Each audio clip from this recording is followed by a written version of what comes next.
Good evening, everyone. Thank you for the opportunity to present. The topic is OAM navigated endoscopic fusion.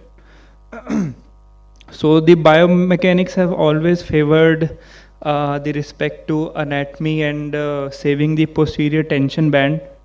So the things started to change when we got to realize that we can achieve a bilateral decompression via unilateral approach. As you can see, we did a bilateral job with a unilateral exposure. So, so why over the top? We call it a over the top approach.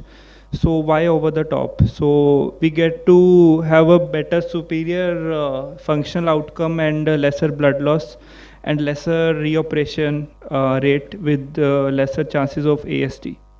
So how we can achieve this over the top? There are two ways. One is microscopic tubular and the other one is endoscopic. So today we will discuss the endoscopic one. So why UBE? So it is dynamic. It is a treat to our back, the ergonomics and the magnification. So you can see the posture of the surgeon. So the armamentarium is quite similar to a arthroscope used by a arthroscopy team, and we can use it for spine. So there is not much investment. So these are different type of scopes. For a over the top approach, we usually prefer a 30-degree or a 45-degree scope. So we'll see it later. So this is how a scope does a bilateral decompression. This is the difference between a 0-degree and the 30-degree scope field of view. You can see the contralateral lamina. So the smaller incisions with the UBE. So the other part is the navigation. How does it help? It helps with the screw accuracy, facet violation, and extent to assess the extent of decompression, and also the over the top decompression. You can see we are actually looking at the opposite lateral recess. So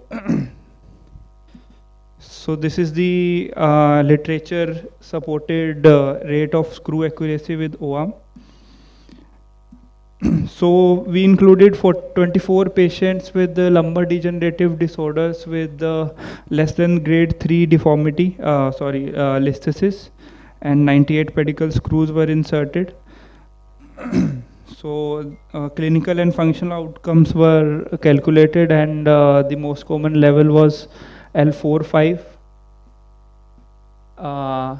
This is the average pre-op claudication distance, and this is the average surgical time, around 3 hours skin to skin, and this is the mean hospital duration. This is the duration, this is the amount of radiation dose which the patient receive, and the radiation to the staff and surgeon is near to 0.